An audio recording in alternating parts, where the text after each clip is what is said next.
ভাবুন তো, আপনি একটি জমজমাট সিনেমা হল, মাল্টিপ্লেক্স বা কনভেনশন সেন্টার থেকে দ্রুত বের হচ্ছেন, কিন্তু আপনার মেইন এক্সিট গেটের ঠিক লাগোয়া একটা হাই ভোল্টেজ ট্রান্সফরমার বা বিশাল আকারের জেনারেটর সেট করা আছে, আর সেটা যদি অপ্রত্যাশিতভাবে ব্লাস্ট করে বা আগুন ধরে যায়, মানুষ আতঙ্কিত হয়ে কোন দিক দিয়ে পালাবে?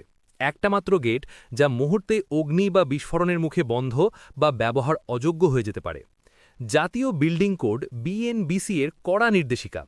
বিএনবিসি পরিষ্কারভাবে বলছে, অ্যাসেম্বলি বিল্ডিং যেমন থিয়েটার, অডিটোরিয়াম, মসজিদ, স্কুল, হাসপাতাল বা স্টেডিয়ামের এক্সিট রুট বা নির্গমন পথ হল মানুষের লাইফলাইন, যা আপৎকালীন পরিস্থিতিতে জীবন রক্ষার একমাত্র পথ। তাই এই রুট বা এর আশেপাশে কোনো ধরনের হাই হ্যাজার্ড ইকুইপমেন্ট, যেমন বড় মাপের বয়লার, হাই ভোল্টেজ বৈদ্যুতিক সাবস্টেশন, বিস্ফোরক বা দাহ্য পদার্থ মজুদের স্থান কিংবা মারাত্মক রাসায়নিকের ট্যাঙ্ক রাখা সম্পূর্ণভাবে নিষিদ্ধ। জীবন রক্ষার স্বার্থে এক্সিট রুটকে অবশ্যই 100% হ্যাজার্ড ফ্রি বা ঝুঁকিমুক্ত আঁকতে হবে।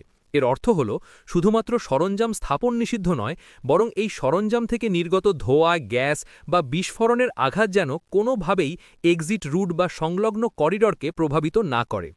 ইঞ্জিনিয়ারগণ এবং প্ল্যানাররা মাঝে মাঝে এমন ভারী বা ঝুঁকিপূর্ণ যন্ত্রপাতি, যেমন জেনারেটর, সেন্ট্রাল এসি প্ল্যান্ট বা বৃহৎ ইউটিলিটি ইকুইপমেন্ট ভবনের অভ্যন্তরে বসানো অপরিহার্য হয়ে ওঠে। সেক্ষেত্রে বিএনবিসি একটি কঠোর শর্ত দেয়, এই হাই হ্যাজার্ড স্থানগুলিকে ভবনের অন্যান্য অংশ, বিশেষ করে অ্যাসেম্বলি এলাকা ও এক্সিট রুট থেকে ইফেক্টিভলি কাট অফ বা কার্যকরভাবে বিচ্ছিন্ন করতে হবে। কার্যকর বিচ্ছিন্নতা বলতে কি বোঝায়? Number 1, fire rated barrier.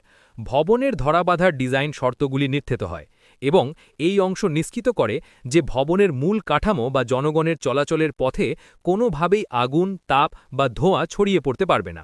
Number 2, সরাসরি বাইরের নির্গমন পথ।